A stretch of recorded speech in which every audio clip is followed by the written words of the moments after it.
За CMS дээр хэрхэн даалгавар боловсруулж оруулах вэ гэдэг заавар видео бичлэгийг та бүхэнд өргөж байна.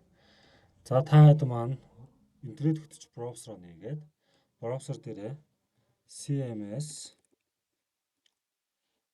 цэг нүүдэл цэг эмэн гэсэн домойгийг бичээд нэвтэрч орно. За домойгийг бичээд нэвтэрч ороход дараах байдлаар та хэдэд ийм хуудас нээгдэнэ. За тэгэнгүүт манахаас өгсөн нэвтрэх нэр болон нууц үеийг оруулаад нэвтрэх төвчлөр дээр дарснаар систем рүү амжилттай нэвтэрч орно. Систем рүү нэвтэрч орсны дараагаар тухайн багш маань миний сан гэсэн зэсэн дотор тестийн сан гэсэн хэсэг байгаа. Түүн рүү дарж орно. За дараад орсны дараагаар дараах байдлаар ийм тестийн ангиллууд гарч ирнэ. Тухайн ангиллаас та бүхэн маань олимпиадын гэсэн ангиллыг сонгож орно шүү гэдгийг маш сайн анхаараарай. Яагаад олимпиадын гэж сонгож оруулаад байна вэ гэвэл тухайн олимпиадын сэдв дотор манлаараа бүлэг болон сэдвийн сан маань оруулах шаардлагагүйгээр даалгавар боловсруулж оруулах боломжтой. За олимпиадын гэж сонгоод орчлоо. За сонгоод орсны дараагаар та хэдэд баруун дээд болон тест үүсгэх гэсэн цифрэнгийн төвчлөр харагдана. Тухайн төвчлөр дээр дарж орсноор дараах байдлаар мэдээлэл бүглэх хэсэг гарч ирнэ. За мэдээлэл дээр мэдээж ойлгомжтой та тестийн англи хэсгээс заавалчгүй олимпиад гэдгийг сонгож өгнө.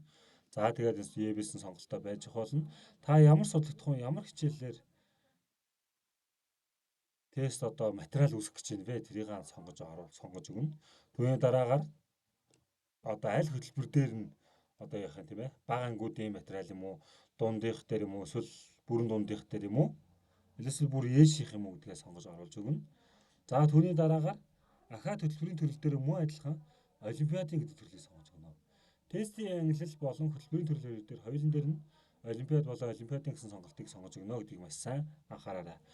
За тэгээд дээрэс нь хичээл болон хөтөлбөрийн төвшин хоёрыг нь нэг л удаа сонгоно. Энэ дээрх мэдээллийг маш сайн анхааралтай хий гэж гүйцэтгээрэй. Энийг гүйцэтгээд тестээ үүсгэсэн тохиолдолд тухайн тестийн зарим энэ үндэссэн мэдээллийг болохоор устгах боломжгүй байдаг. Энэ дээр болохоор ганц нэг тийм мэдээлэл болон хугацааг бол засварлах боломжтой. Дээрэс нь нээлттэй даалгавар, хаалттай даалгавар, үнэтэй даалгавар, өнгөө төлбөртэй даалгавар, төлбөргүй даалгавар гэдэг сонголтыг бол өөрчлөх засварлах боломжтой. Дээдлийн үндсэн мэдээллийн хэсгийг бол засварлах боломжгүй байдаг учраас та хэд маань анх үсгэж байгаа үедээ маш сайн анхааралтай зөв хийж гүйцэтгээрэй. За тестийн нэр гэсэн хэсэг дээр та ямар шалгалт авах гэж байгаа вэ гэдгийг энэ дээр бүртгэж оруулж өгнө. За би энэ дээр туршилтын шалгалт гэх туршилтын тест гэдээ оруулчихъя. За тэнгуүтээ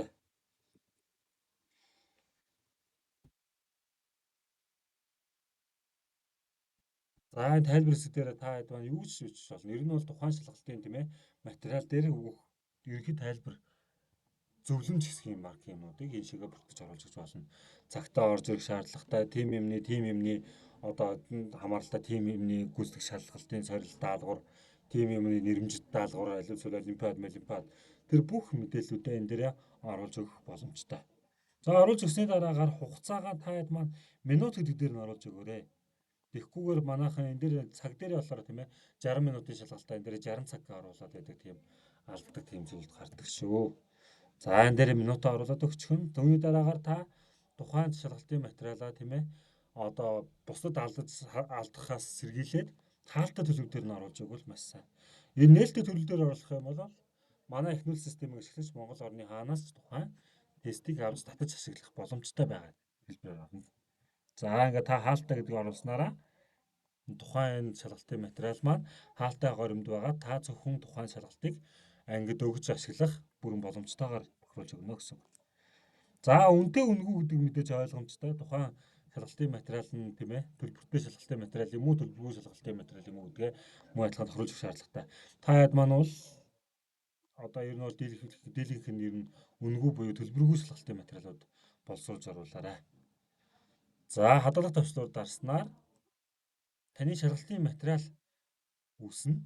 За шалгалтын материал үүссний дараагаар тухайн шалгалтын материал дээрээ асуултуудаа нэгээр оруулж өгнө. За ерөнхий бүгд стандартаар энэ дээрээ шалгалтын материалуудаа суулгаад үүсгэсний дараагаар бүүнд нь даалгавруудыг нь ингээд одоо яг ингээд ялгаад ангилаад оруулах бүрэн боломжтой. За би та хэдэд одоо шалгалтын материал үүсгэсэн учраас шалгалтын материал дээрээ асуултыг хэрхэн оруулах вэ гэдгийг та хэдэд зааж өгье. За асуулт оруулах гэдгийг нь 3 цагт ногоон дээр дарж сонгож орно. За орсны дараах байдлаар танд харагдана. Орсны дараа. За дараах байдлаар харагдж байгаа нөхцөлд та асуулт нэмэх гэсэн энэ сонголтоос өөрөө асуултаа нэмж оруулж өгөх бүрэн боломжтой.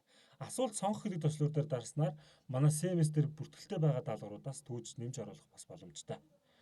За асуулт нэмэх гэдэг дээр нь дарж орлоо. За асуулт нэмэх гэдэг дараад орохлоор дараах байдлаар ингэж харагдана. За мэдээж ойлгомжтой энэ тухайн даалгавар маань хадгалагдаж даалгаврын сантар бүртгэгддэг учраас тухайн даалгаврын сангаар нь буюу одоо нөгөө шалгалтын материалынхаа асуултуудыг нь задгаа нэгжээр нь бас хаалттай буюу ингээ хувьд оруулж бас болно. За ингээ нийтэд оруулж иж тухайн даалгаврын сан дотор нийтээр байршаад тухайн даалгаврын сангаас нь бас өөр бусад хэрэглэгчд маань хойлж авч ашиглах бүрэн боломжтой байдаг гэсэн. За та хэд маань ер нь бол дийлэнхэнд одоо нийтдээр оруулах байх. За тэгээд энэ сонголтууд бол анхны нөгөө үндсэн мэдээлэлээ бүгэлсэн шалгалтын материалын мэдээллүүдээр дүүрч орж ирнэ. Та хэд маань эндээс зөвхөн англи сонгож өгнө. Бүлэг сэдв, хичээлийн сэдв, хөтөлбөр өдрийг ерөөсөө огт сонгохгүй гэсэн. За энэ дээрсээ та аль ангийн сонгох вэ гэдэг эндээс сонгож өгнө. Та энэ дээр суурь хөтөлбөргээд сонгочихсон учраас энэ дээр суурийн ангиуд л гарч ирж байна гэсэн. Хэрвээ энэ дээр та бага болон бүрэн дундгаа сонгоцсон бол энэ дээр бага ангиуд болон бүрэн дунд ангиуд л ялгаатай харагдана гэсэн. За ингээд сонгож босныхаа дараагаар та тухайн даалгаврынхаа төрлийг олж өг. Нэг сонголттой тест даалгавар оруулж өгч байгаа юм уу? Харгалзуулах даалгавар юм уу? Дараалал даруулах даалгавар юм уу гэдгээ эндээсээ сонгож өгнө. За түүний дараагаар 4 хэв шинжээ сонгож өгөөд за тэнгуүдээ энэ дасгал ажил гэдэг энэ хэсэг дээрээс болохоор шалгалт гэдэг хэсгээс нь сонгож өгөөрэй. За шалгалт гэдэг хэсгээс сонгож өгж иж тухайн одоо олимпиад шалгалт маань явагдах бүрэн боломжтой болох юм шүү. За үүний дараагаар тухайн нэгж асуулт даалгавар хэдэн онооны даалгавар вэ гэдэг энэ дээрээ тааруулж өгнө. 1 онооны даалгавар юм уу, 2 онооны даалгавар юм уу гэдэг энэ дээрээ тохируулж оруулж өгнө гэсэн.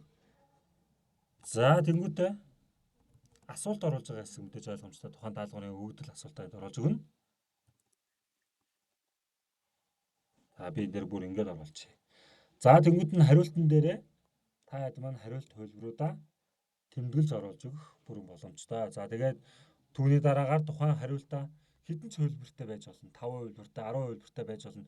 Хариултын хувилбараа нэмдэг төслөөр нь энэ байна. Тэнгуүдэд тийм үгүй гэсэн 2 хувилбартай байсан ч болно.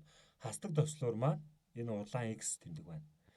За тэгээд дээрэс нь тухайн тэр даалгаврын асуулт болон хариулт болгон дээрээ та ямар нэгэн байдлаар томьёо оруулах шаардлага гарах юм бол томьёо оруулах гэсэн энэ чигийг идэвхжүүлж чеклэж өгнө.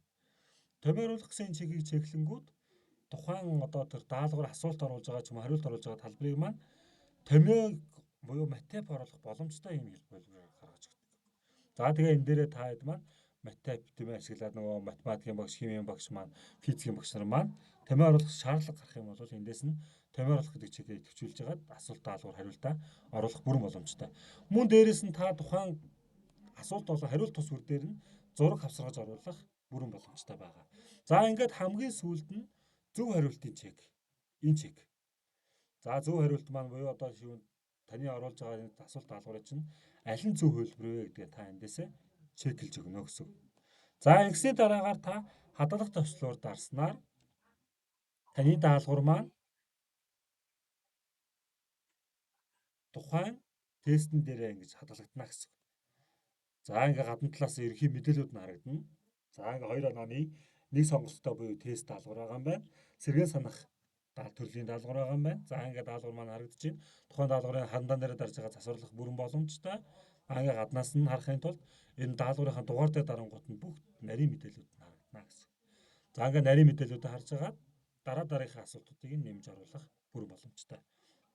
За мэдээж ойлгомжтой энэ дээр нийт хэдэн даалгавраас үржиж байгаа хэдэн оноотой болж байгаа юм бэ гэдэг ерөнхий мэдээллийн дээдлийн хэсэг дээр харагдана.